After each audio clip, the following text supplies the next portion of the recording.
Hi friends, विधिक शिक्षा channel में आप सभी का स्वागत है। तो आज अपन बात करेंगे सेकंड लेसन की। तो उससे पहले अपन ने फर्स्ट लेसन देख लिया था कि फर्स्ट लेसन मतलब कि कंप्लीट हो गया था।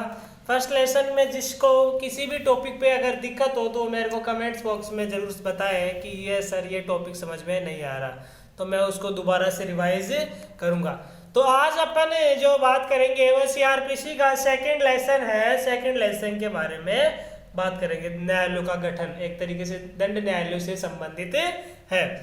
तो वीडियो स्टार्ट करने से पहले मेरी आप सभी से यह विनती है कि चैनल को सबसे ज़्यादा से ज़्यादा लाइक एंड सब्सक्राइब करें।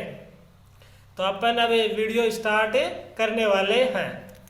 तो अपन सेकंड लेसन के अंदर जो कितने सेक्शन दे रखे हैं 6 से 25 तक सेकंड लेसन के अंदर सेक्शन है, यानी जो 6 से 25 तक जितने भी सेक्शन है वह अपन सेकंड लेसन के अंदर देखेंगे।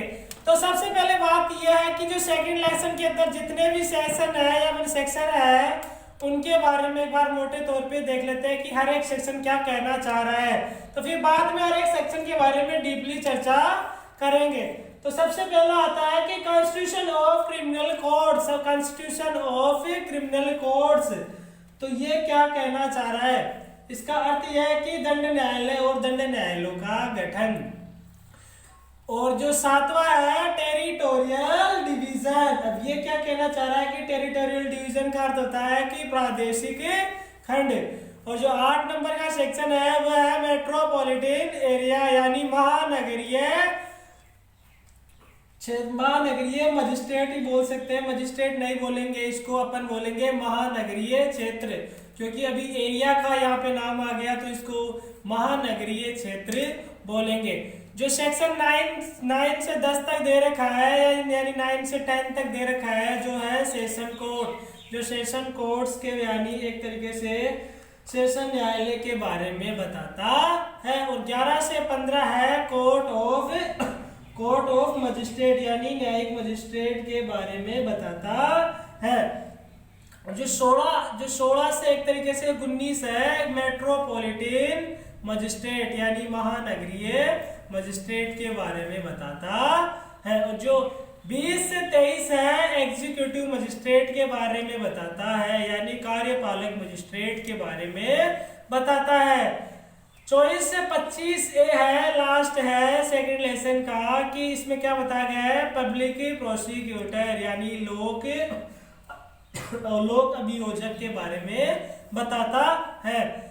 तो अपन सबसे पहले जो सेक्शन 6 है उसके बारे में डीपली चर्चा करेंगे। तो सेक्शन 6 के अंदर क्या बताया गया है कि क्लासिफिकेशन ऑफ कोर्ट्स। इसका अर्थ क्या होता है? क्लासिफिकेशन ऑफ कोर्ट्स का अर्थ यह है कि दंड न्यायालय के वर्ग, यानी कि कौन कौन से दंड न्यायालय स्थापित किए जाएंगे। इसको अपन इस तरह से भी कह सकते हैं कि राज्य में किस प्रकार के दंड न्यायालयों का गठन किया जाएगा। दंड न्यायालय और कार्यालयों का गठन देखते हैं। इसके अंदर क्लास आ जाइए सारणी के अंदर। अब सारणी के तौर पर समझने की कोशिश करेंगे, सारणी के तौर पर समझने की कोशिश करेंगे। तो जो किसी भी स्टेट है, ऐसे मान लो कोई स्टेट है, तो उसको 2 भागों में डिवाइड किया गया है न्यायालय के क्षेत्र में। तो सबसे पहला है कोर्ट ऑफ सेशन, और दूसरा आता है इसके अंदर कोर्ट ऑफ मजिस्ट्रेट। तो कोर्ट ऑफ सेशन का अर्थ होता है सेशन न्यायालय, और कोर्ट ऑफ मजिस्ट्रेट का अर्थ होता है मजिस्ट्रेट न्यायालय। तो कोर्ट ऑफ सेशन में किस प्रकार के न्यायालय होंगे? उसमें सबसे पहले होगा सेशन कोर्ट, यानी सेशन कोर्ट का अर्थ क्या होता है? सेशन न्यायालय।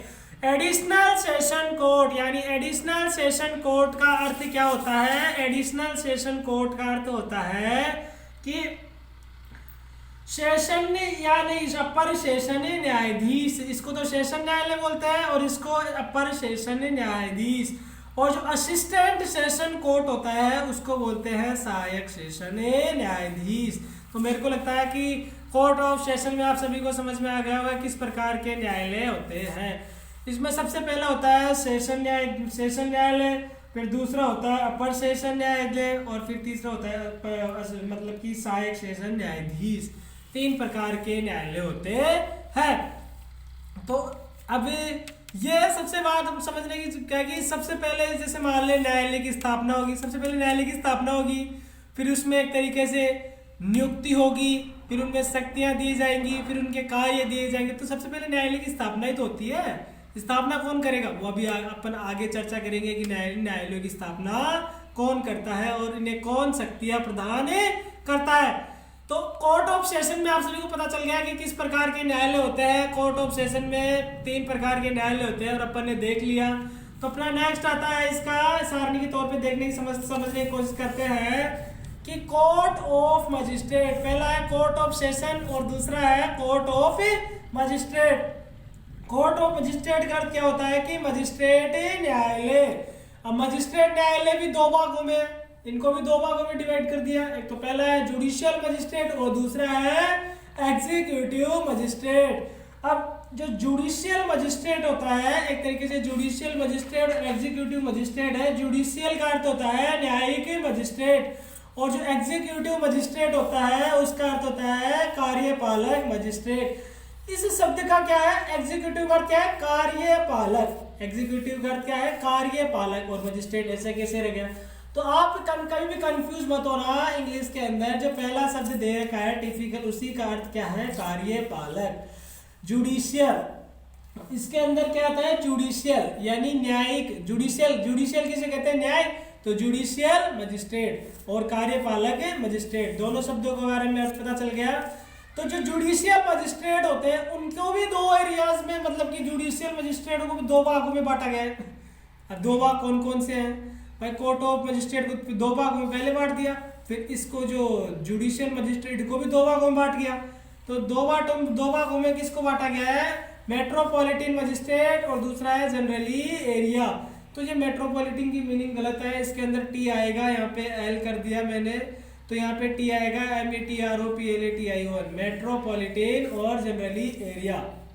तो अपन सबसे पहले ये देखते हैं कि मेट्रोपॉलिटन एरिया में किस प्रकार के न्यायालय होंगे। तो मेट्रोपॉलिटन में होगा सबसे पहले है मेट्रोपॉलिटन मजिस्ट्रेट यानी महानगरीय मजिस्ट्रेट। अब ये इसमें 3 तरह के मजिस्ट्रेट नियुक्त किए जाते हैं। मेट्रोपॉलिटन मजिस्ट्रेट में कितने प्रकार के मजिस्ट्रेट नियुक्त किए जाते हैं, महानगरीय मजिस्ट्रेट में 3 प्रकार के मजिस्ट्रेट नियुक्त किए जाते हैं। तो वो है सबसे पहला चीफ मेट्रोपॉलिटन मजिस्ट्रेट यानी मुख्य महानगरीय मजिस्ट्रेट। इसको एक शॉर्ट नाम है इसका, CMM के नाम से भी इसे जाना जाता है। CMM के नाम से किसे जाना जाता है, चीफ मेट्रोपॉलिटन मजिस्ट्रेट। यानी इसका अर्थ होता है कि मुख्य महानगरीय मजिस्ट्रेट यानी CMM।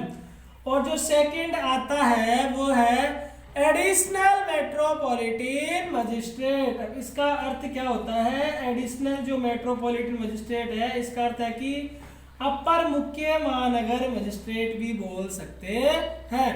और जो तीसरा है वो है मेट्रोपॉलिटन मजिस्ट्रेट यानी इसको बोल सकते हैं महानगरीय मजिस्ट्रेट, और इसका शॉर्ट नाम है MM यानी मेट्रोपॉलिटन मजिस्ट्रेट।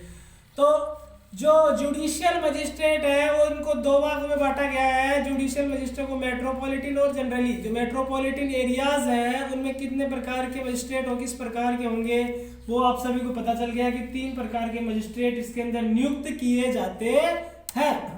जो अब ये कौन कौन करता है ये सभी अपन आगे चर्चा करेंगे। इनको कौन शक्तियां देता है, मजिस्ट्रेटों की नियुक्ति कौन करता है, इनके कार्य क्षेत्र कौन निर्धारित करता है, ये भी अपन आगे देखेंगे। तो जो इसका नेक्स्ट है जनरली एरिया। जुडिशियल मजिस्ट्रेट का आता है जनरली एरिया। तो जनरली एरियाज के अंदर अपन देखने की कोशिश करेंगे कि जनरली एरियाज के अंदर क्या कह रहा है।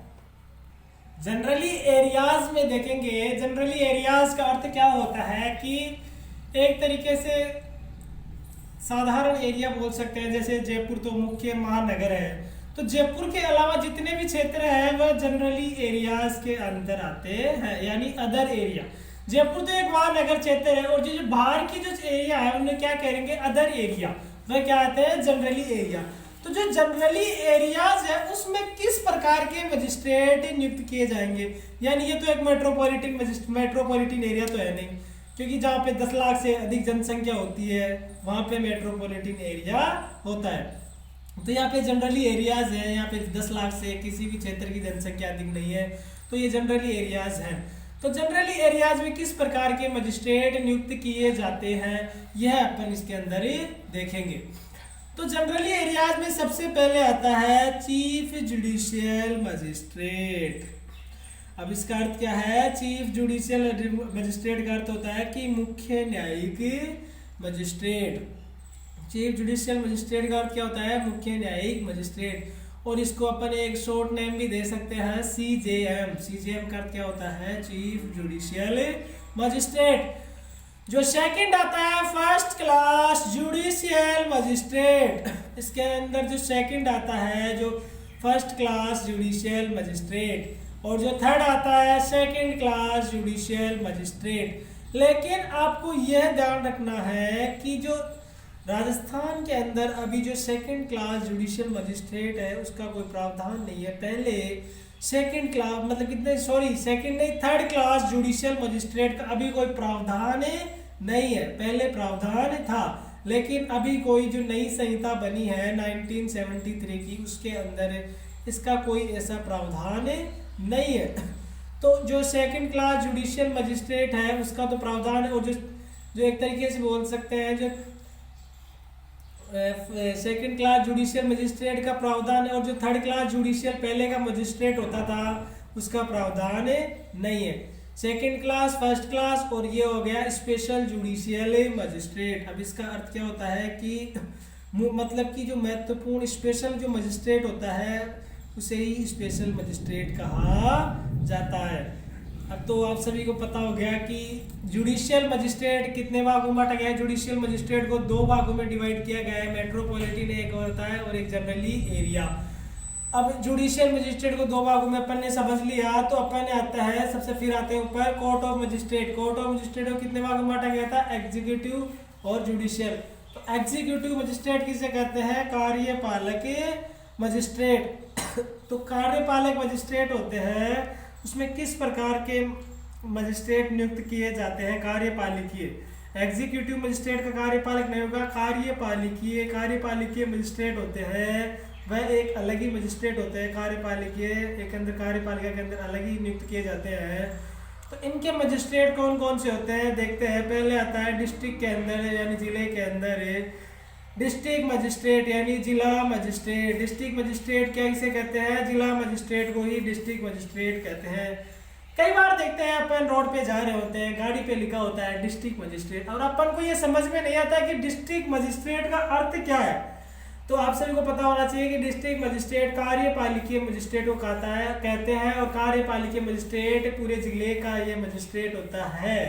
डिस्ट्रिक्ट मजिस्ट्रेट मान लो किसी गाड़ी पे या कोई बोलता है ये व्यक्ति डिस्ट्रिक्ट मजिस्ट्रेट है, तो वो पूरे जिले का जो मजिस्ट्रेट होता है उसे ही डिस्ट्रिक्ट मजिस्ट्रेट कहते हैं।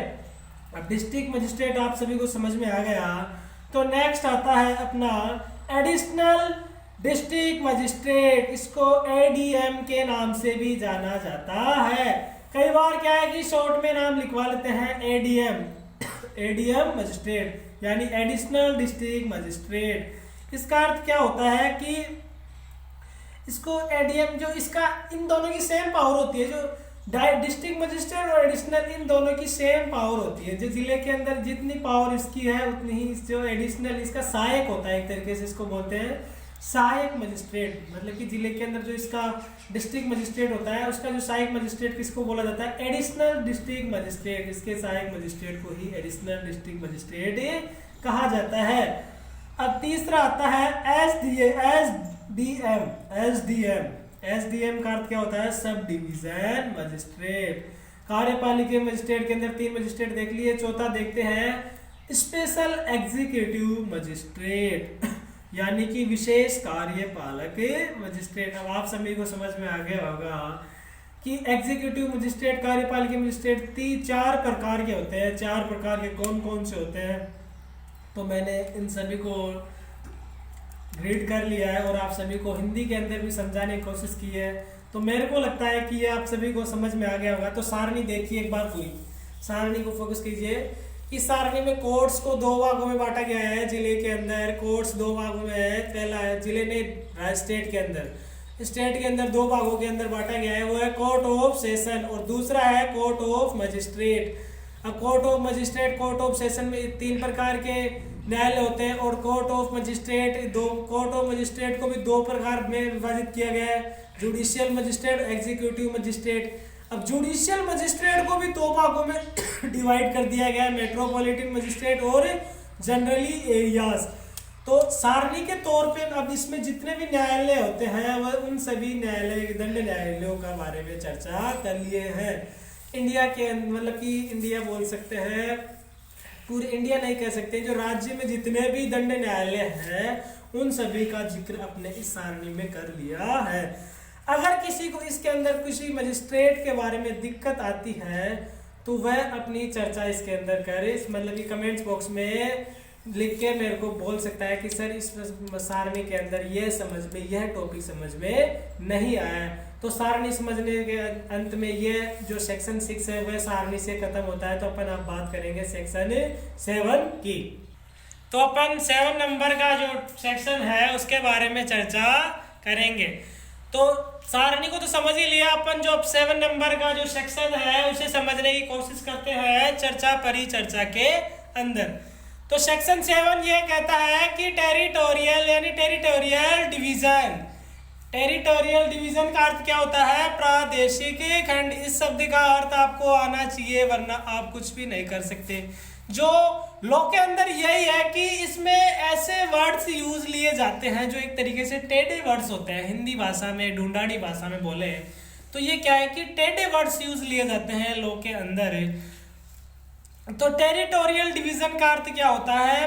यानी प्रादेशिक खंड। अब इसमें दे रखा है every state is A session division. अब इसका अर्थ क्या है? इसमें यह कहना चाह रहा है कि प्रत्येक राज्य एक सेशन खंड होगा और प्रत्येक राज्य के अंदर भिन्न भिन्न सेशन खंड भी हो सकते हैं। यानी यही ये कहना चाह रहा है कि प्रत्येक पूरा राज्य एक क्या है? सेशन खंड होगा। तो अपन एक एग्जाम्पल की दृष्टि से समझने की कोशिश करते हैं कि जो प्रत्येक, जैसे मान लो एक राजस्थान है, तो राजस्थान के अंदर राजस्थान एक क्या है? एक सेशन खंड है। अब जो राजस्थान के अंदर जो जितने भी भिन्न भिन्न, जब राजस्थान के जिलों में जो सेशन खंड है वो क्या कहलाएंगे? भिन्न भिन्न सेशन खंड कहलाएंगे। तो इसीलिए हम इसे कह सकते हैं कि प्रत्येक राज्य एक सेशन खंड होगा और उसमें एक भिन्न भिन्न सेशन खंड हो सकते हैं। पहले राज्य एक सेशन खंड होगा और संपूर्ण राज्य एक सेशन खंड माना जाएगा। संपूर्ण राज्य क्या माना जाएगा? एक सेशन खंड माना जाएगा और उस सेशन खंड के पश्चात भिन्न भिन्न सेशन खंड होंगे। बात इसमें समझने की कोशिश कीजिए कि जो प्रत्येक राज्य है उसको क्या माना जाएगा? एक सेशन खंड माना जाएगा और उसमें भिन्न भिन्न सेशन खंड होंगे। उसमें अब जो भिन्न भिन्न सेशन खंड है उसमें क्या कौन कौन जिले भी शामिल हो सकते हैं? जो भिन्न भिन्न सेशन खंड है उसमें जिले भी शामिल हो सकते हैं। देखिए स्टूडेंट्स, आज मेरे को थोड़ी तबीयत खराब हो रही है इसीलिए बीच में बार बार में खांसी हो रही है। तो आप तो ओनली वीडियो पे फोकस करें, खांसी पे फोकस ना करें। तो इसीलिए अपन बात करते हैं आगे कि प्रत्येक भिन्न भिन्न सेशन खंड हो गए और सेशन खंड में जिले को भी शामिल किया गया है। तो जिले के अंदर भी, जिला भी क्या है कि एक सेशन खंड के अंदर शामिल हो सकता है। तो उसके अलावा इसके पश्चात भी जो प्रत्येक सेशन खंड है उसमें महानगर क्षेत्र भी आ सकता है। यानी सेशन खंड के अंदर ये भी कह सकते हैं कि जिला भी शामिल हो सकता है और एक महानगर भी शामिल हो सकता, नहीं होता ही है। यह आपको ध्यान रखना है कि जो टेरिटोरियल डिवीजन है उसमें जिला भी शामिल हो सकता है और एक महानगर क्षेत्र भी शामिल हो सकते हैं। जैसे जैसे महानगर का सेशन न्यायालय अलग होता है, मतलब कि जैसे सेशन न्याय, मतलब कि एक महानगर है उसका सेशन न्यायालय अलग होता है और जो एक तरीके से अदर एरियाज है, जनरली एरियाज, उसका सेशन न्यायालय अलग होता है। टेरिटोरियल डिवीजन के अंदर समझने की कोशिश करेंगे कि प्रत्येक सेशन न्यायालय में महानगर भी शामिल हो सकता है और महानगर के अलावा जिला भी शामिल हो सकता है। तो सबसे पहले टेरिटोरियल डिवीजन आपको समझ में आना जरूरी है कि प्रत्येक राज्य को एक सेशन खंड माना जाएंगे और उसके भिन्न भिन्न सेशन खंड हो सकते हैं। अब भिन्न भिन्न सेशन खंड महानगर भी हो सकता है, जिला भी हो सकता है। तो ये सभी क्या है, इसके भिन्न भिन्न सेशन खंड होते हैं। और भिन्न भिन्न सेशन खंड मतलब कि महानगर के क्षेत्र के अंदर अलग सेशन खंड होगा और जो जिला है उसका अलग ही सेशन खंड होगा। तो अपन देखते हैं, एक एग्जाम्पल लेते हैं इसको समझने के लिए। जैसे कि जोधपुर जिला मतलब कि जोधपुर महानगर न्याय मतलब जिला सेशन न्यायाधीश मतलब कि जोधपुर जिला सेशन न्यायाधीश मतलब कि जोधपुर महानगर जिला सेशन न्यायाधीश बोल सकते हैं। जैसे कि जोधपुर महानगर है उसमें जिला सेशन न्यायाधीश है वह अलग है और जोधपुर जनरली एरिया यानी जोधपुर ग्राम न्यायालय अलग होता है। तो आप सभी को समझ में आ गया। जैसे जयपुर का उदाहरण लेते हैं, जयपुर महानगर का एक न्याय मतलब कि न्यायालय सेशन न्यायालय अलग है और जो मतलब कि जयपुर के अलावा जो अदर एरियाज है या अदर क्षेत्र है जो मेट्रोपॉलिटन एरिया नहीं है वहाँ पे अलग ग्राम्य न्यायालय होता है, ग्राम न्यायालय होता है। तो आप सभी को समझ में आ गया कि टेरिटोरियल डिवीजन किसे कहते हैं। टेरिटोरियल डिवीजन में यही है कि प्रत्येक राज्य एक प्रादेशिक खंड होगा और उस खंड के अंदर उसके भिन्न भिन्न भाग हो सकते हैं। भिन्न भिन्न भागों के अंदर प्रत्येक महानगर जिला ये आदि शामिल हो सकते हैं। तो सेक्शन 7 कंप्लीट हो गया, टेरिटोरियल डिवीजन किसे कहते हैं। तो अपन आगे बात करेंगे सेक्शन 8 के बारे में। तो अपन ने टेरिटोरियल डिवीजन पर समझ लिया, तो अपन अपना आता है सेक्शन 8। सेक्शन 8 में देखेंगे मेट्रोपॉलिटन एरिया। मेट्रोपॉलिटन एरिया किसे कहते हैं। द स्टेट गवर्नमेंट में बाई नोटिफिकेशन डिक्लेयर एनी, इसका अर्थ है कि द स्टेट गवर्नमेंट यानी कि भी राज्य सरकार नोटिफिकेशन जारी करके किन किन को मतलब कि किन किन को मेट्रोपॉलिटन एरिया घोषित कर सकती है। The state government by notification, इसका अर्थ है कि स्टेट गवर्नमेंट मतलब कि नोटिफिकेशन का अर्थ होता है अधिसूचना जारी करके किन किन को मेट्रोपॉलिटन एरिया घोषित कर सकती है। पहला है एरिया, दूसरा है टाउन, तीसरा है सिटी। यानी स्टेट गवर्नमेंट किसी भी एरिया या किसी टाउन यानी सिटी नहीं बोल सकते हैं, नगरी। टाउन यानी किसी भी नगरी या फिर किसी भी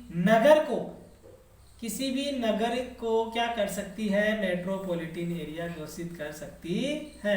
द स्टेट गवर्नमेंट में by the notification declare area, town, city, इन तीनों को क्या कर सकती है, नोटिफिकेशन जारी करके मेट्रोपॉलिटन एरिया घोषित कर सकती है। अब किस प्रकार मेट्रोपॉलिटन, अब एग्जाम्स में क्वेश्चन आ जाए कि मेट्रोपॉलिटन किसे कहते हैं। मेट्रोपॉलिटन एरिया जहां पे जिस एरिया की जनसंख्या 10 लाख से ऊपर होती है उसको मेट्रोपॉलिटन एरिया कहते हैं। तो आप सभी को पता चल गया कि मेट्रोपॉलिटन एरिया किसे कहते हैं। एरिया, टाउन, सिटी को स्टेट गवर्नमेंट अधिसूचना जारी करके उसे मेट्रोपॉलिटन एरिया घोषित कर सकती है। और कितनी जनसंख्या होनी चाहिए उसकी, लगभग 10 लाख से अधिक जनसंख्या होनी चाहिए, तभी वह मेट्रोपॉलिटन एरिया घोषित होगा। लेकिन एक बात इसमें ध्यान रखना है कि कोई क्षेत्र पहले क्या मेट्रोपॉलिटन एरिया था और उस समय वहां पे कोई ऑफेंस कारित हो गया या कोई अपराध कारित हो गया तो उसकी सुनवाई मेट्रोपॉलिटन मजिस्ट्रेटों के द्वारा की मतलब की होगी। और लेकिन थोड़े दिनों बाद में वहां की गवर्नमेंट ने वहां पे क्या कर दिया, एक्सटेंड उसका विस्तार कर दिया उस क्षेत्र का, उस एरिया का, जिससे क्या है कि वहां पे जनसंख्या 10 लाख से कम हो गई और वह मेट्रोपॉलिटन एरिया नहीं रहा। लेकिन वह जो केस ऑफेंस कारित किया था वह मेट्रोपॉलिटन एरिया था, तभी किया था, तो वह उसकी सुनवाई ओनली ऑल मेट्रोपॉलिटन मजिस्ट्रेटों के द्वारा ही की जा सकती है, चाहे बाद में जनसंख्या कम क्यों न हो जाए। लेकिन जब कोई ऑफेंस जिस स्थिति में या कि जिस उस राज्य की जिस टाइम जो स्थिति थी, जिस स्थिति में जो ऑफेंस कारित हुआ था, वह स्थिति क्या थी कि उसकी वह स्थिति यह थी कि मेट्रोपॉलिटन की स्थिति थी, जिस कारण से उसकी सुनवाई मेट्रोपॉलिटन मजिस्ट्रेटों के द्वारा ही की जाएगी। कुल मिला के ये कहना चाह रहा है कि कोई ऑफेंस अगर मेट्रोपॉलिटन एरिया के अंदर कारित हो जाता है और वह कोई क्षेत्र थोड़े दिनों बाद में मेट्रोपॉलिटन एरिया नहीं रहता है, तो भी उसकी सुनवाई मेट्रोपॉलिटन मजिस्ट्रेटों द्वारा ही की जाती है, क्योंकि वह ऑफेंस मेट्रोपॉलिटन एरिया था ना, तब कारित किया गया था। ऑफेंस का अर्थ होता है अपराध कारित करना, तो वहां पे मेट्रोपॉलिटन एरिया उसे माना जाएगा, चाहे उसकी जनसंख्या कम कितनी ही हो जाए, उसे मेट्रोपॉलिटन एरिया ही माना जाएगा। अब नीचे देखते हैं सेक्शन 8 के अंदर कि स्टेट गवर्नमेंट को 3 पावर्स, यानी स्टेट गवर्नमेंट को 3 ऐसी शक्तियां, राज्य सरकार को 3 ऐसी शक्तियां दी गई है। मतलब कि वह कौन कौन सी शक्तियां हैं, तो अब देखते हैं कि 3 पावर्स कौन सी है। द स्टेट गवर्नमेंट में एक्सटेंड, अब एक्सटेंड का अर्थ क्या होता है, सबसे पहले अपने को यह समझना जरूरी है। एक्सटेंड का अर्थ यह होता है कि विस्तार, मतलब कि स्टेट गवर्नमेंट किसी भी क्षेत्र या नगर या एक तरीके से नगरी में क्या कर सकती है, विस्तार। क्या कर सकती है, एक्सटेंड यानी विस्तार। विस्तार करेगी तो उसमें जनसंख्या कम होगी, एक्सटेंड करेगी तो जनसंख्या कम होगी। वही बात आ रही है कि वो मेट्रोपॉलिटन एरिया नहीं रहेगा, लेकिन उसे बाद में भी जो मेट्रोपॉलिटन एरिया में जो ऑफेंस कारित किया गया था, वो उसे मेट्रोपॉलिटन मजिस्ट्रेटों के द्वारा ही का मतलब कि एक्सरसाइजेबल होगा, क्योंकि उस समय मेट्रोपॉलिटन एरिया वह था। अब एक्सटेंड हो गया, तो एक्सटेंड होने से वहाँ का विस्तार हो गया, और विस्तार होने से जनसंख्या कम हो गई। 10 लाख से कम होने के कारण वहाँ पे क्या हो गया, अगर किसी मतलब कि किसी क्षेत्र या नगरी का कोई एक्सटेंड गवर्नमेंट, मतलब कि स्टेट गवर्नमेंट एक्सटेंड कर देती है या विस्तार कर देती है, तो वह क्या होता है, मेट्रोपॉलिटन एरिया नहीं होता है, क्योंकि वहाँ की जनसंख्या कम हो जाती है, बहुत बड़े क्षेत्र में मतलब कि एक तरीके से बढ़ जाती है, जिससे किसी भी विशेष क्षेत्र में जनसंख्या अधिक धीरे धीरे हो पाती है। वृद्धि तो होती है लेकिन धीरे धीरे होती है एक्सटेंड होने के बाद। तो स्टेट गवर्नमेंट की पहली शक्ति कौन सी है कि किसी भी क्षेत्र यानी किसी भी जगह, नगरी या महानगर को क्या कर सकती है, वह उसका विस्तार कर सकती है। द स्टेट गवर्नमेंट रिड्यूस, मतलब किसी भी नगर महानगर को एक तरीके से उसमें कमी यानी उसकी सीमाओं में कमी कर सकती है। स्टेट गवर्नमेंट किसी भी नगर या जिले की सीमाओं में क्या कर सकती है, डिस्ट्रिक्ट की सीमाओं में उसे कमी कर सकती है। उसकी सीमाओं की मतलब कि सीमाओं को सिकुड़ा सकती है, एक तरीके से कम कर सकती है। ये पावर किसको है, स्टेट गवर्नमेंट यानी राज्य सरकार को ये पावर है कि राज्य की सीमाओं में वह कमी कर सकती है, उनकी एक्सटेंड यानी उनका विस्तार कर सकती है। और तीसरा आता है अपना the state government after the prosecutor metropolitan area. Prosecutor नहीं है, सॉरी, ये है पर्टिकुलर मेट्रोपॉलिटन एरिया। अब यह है कि स्टेट गवर्नमेंट किसी भी डिस्ट्रिक्ट की सीमाओं में परिवर्तन कर सकती है, यानी एक्सटेंड यानी बढ़ा सकती है, और दूसरा इसमें क्या है कि रेड्यूस यानी उसकी सीमाओं में कमी कर सकती है, और तीसरा है particular metropolitan area, after the particular metropolitan area, यानी उसमें परिवर्तन कर सकती है। तो मेरे को लगता है कि जो सेक्शन 8 है वह आप सभी को समझ में आ गया होगा कि सेक्शन 8 किसे कहते हैं। तो सेक्शन 8 यही कहना चाह रहा है कि एक तरीके से कि मेट्रोपॉलिटन एरिया क्या है। अब इसकी मेट्रोपॉलिटन एरिया को किन को घोषित किया जा सकता है, स्टेट गवर्नमेंट के द्वारा, और मेट्रोपॉलिटन एरिया के अंदर राज्य सरकारों को कौन कौन सी शक्तियां प्राप्त है। तो राज्य सरकार को पहली शक्ति प्राप्त है कि किसी भी सीमा में, किसी भी राज्य मतलब कि डिस्ट्रिक्ट, जिला या क्षेत्र की सीमा में यह विस्तार कर सकती है, उसकी सीमा में कमी कर सकती है, और उसकी सीमा को परिवर्तन भी कर सकती है। ये किसको शक्तियां पावर्स प्राप्त है, स्टेट गवर्नमेंट यानी राज्य सरकार को ये शक्तियां प्राप्त है। तो अपन ने सेक्शन 8 समझ लिया कि मेट्रोपॉलिटन एरियाज के बारे में।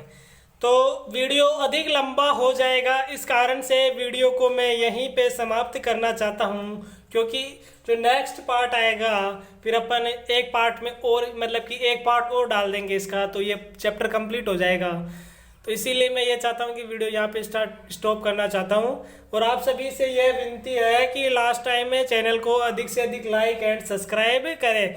अगर आपको इन टॉपिक्स में अगर कोई प्रॉब्लम आती है, देख लीजिए दोबारा से टॉपिक्स, सेक्शन 8 है और जो सेक्शन 6 है, सेक्शन 6 में दे रखा है क्लासिफिकेशन ऑफ कोर्ट, यानी किस प्रकार से इनका दंड न्यायालयों का गठन होगा राज्य में। सारणी देख लीजिए। अगर सारणी में आपको किसी प्रकार की समस्या आती है तो मेरे को कमेंट्स बॉक्स में जरूर बताएं, उसका समाधान जरूर किया जाएगा। सारणी को एक बार से फिर से देख लीजिए। सारणी में आपको कोर्ट्स यानी न्यायालय के बारे में बताया गया है कि न्यायालय कितने प्रकार से राज्य के अंदर किस प्रकार से होंगे। सबसे पहला इसके अंदर कोर्ट ऑफ सेशन, सेशन न्यायालय, कोर्ट ऑफ मजिस्ट्रेट। अब मजिस्ट्रेट न्यायालय को भी दो प्रकार भागों में बांट दिया, जुडिशियल मजिस्ट्रेट, जुडिशियल मजिस्ट्रेट को भी दो भागों में बांट दिया, मेट्रोपॉलिटन मजिस्ट्रेट और जनरली एरियाज के अंदर। और जनरली एरियाज इन सब के बारे में अपन ने चर्चा कर ली। और जो सबसे पहले चर्चा की थी वो था अपना सेक्शन 6 यानी कॉन्स्टिट्यूशन ऑफ क्रिमिनल कोड से, इसके बारे में भी चर्चा कर ली। तो इन सभी के बारे में अपन ने चर्चा कर ली। अगर आपको इन सभी में कोई दिक्कत आती है तो मेरे को कमेंट्स बॉक्स में बताएं। Thank you so much video देखने के लिए। चैनल को लाइक एंड सब्सक्राइब करें।